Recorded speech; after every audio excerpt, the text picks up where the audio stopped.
Alors je vais voir 4 façons d'utiliser la couleur dans la photo, donc c'est assez visuel comme sujet, donc je vous conseille quand même d'aller voir la vidéo qui s'y rapporte, qui vous donne des exemples plus visuels. Donc en avant, Guingamp. Avant de commencer, je vous rappelle que sur mon site photomaniac.fr, vous pouvez retrouver ma formation gratuite sur les bases de la photo, je vous invite à vous y inscrire si c'est pas déjà le cas. Alors déjà on a la domination. Vous connaissez la peur de manquer? Le cerveau humain a une peur viscérale du manque, de ne pas avoir assez. On retrouve le terme Fear of Missing en anglais. Cela vient sans doute de l'époque où on avait très peu de ressources et qu'on luttait pour notre survie. C'est évidemment toujours le cas pour les 3/4 du globe, rassurez-vous. Chaque ressource était donc importante et on cherchait à en accumuler toujours plus car elles étaient difficiles ou rares à obtenir. Et bien en photo, cette peur du manque se traduit notamment en voulant rajouter toujours plein d'éléments dans notre composition ou encore plein de couleurs. Et parce qu'on se dit plus on a, mieux c'est, comme les billets. Mais il n'en est rien. Les couleurs qui s'entremêlent sont en fait source de confusion pour l'œil qui ne sait plus où donner de la tête. Enfin de l'œil. Ça donne une photo généralement illisible et peu impactante, donc choisissez plutôt une couleur dominante qui devient le point d'attention sur votre photo. Plus une couleur est intense et prend de la place, plus elle domine, plus elle est primaire aussi, elle domine. Donc c'est pas obligé qu'il y ait que cette couleur sur la photo, mais s'il y a principalement par exemple cette couleur ou qu'elle a juste coup de poids et qu'il y a des couleurs moins impactantes autour, la couleur va dominer et elle va rendre la photo un peu plus lisible. Et donc si possible, faites en sorte que votre sujet ait la couleur dominante.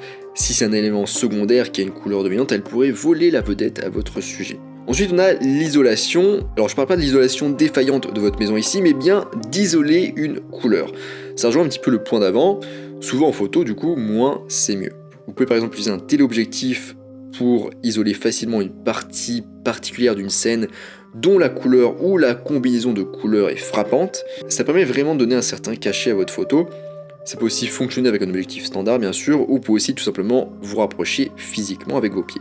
Le fait de se rapprocher du coup vous aide et vous permet de combiner des couleurs qui sont plus intéressantes et qui vont bien ensemble, comme on a vu avec les schémas de couleurs dans le podcast qui parle du coup de la composition avec la couleur. Pour renforcer cet effet d'isolation, l'idéal est d'avoir en arrière-plan des couleurs neutres, par exemple un fond blanc ou noir. Le noir est très impactant avec les animaux notamment. Les tons neutres comme le gris et le brun attireront l'attention sur un sujet de couleur vive. Ils donneront du coup une image beaucoup plus convaincante que si vous vous contentez d'isoler cette couleur vive parmi d'autres couleurs un petit peu vives aussi, ou qui attirent l'attention. Ensuite, les couleurs en arrière-plan. Chaque fois que vous trouvez un mur, un bâtiment ou tout autre type de surface colorée, pensez à la façon dont vous pourriez l'utiliser comme toile de fond sur votre photo. Un mur coloré peut déjà faire une belle photo à lui tout seul, vous pouvez même le tourner en une photo abstraite, par exemple en vous en rapprochant et ou en le cadrant d'une manière particulière et ou en penchant l'horizon. Mais vous avez aussi une autre possibilité, y inclure un humanoïde. Ça ajoute un élément supplémentaire, un sentiment d'échelle, et ça rend la photo moins abstraite. Cela semble mieux fonctionner si la personne a un look un petit peu monochrome, donc avec des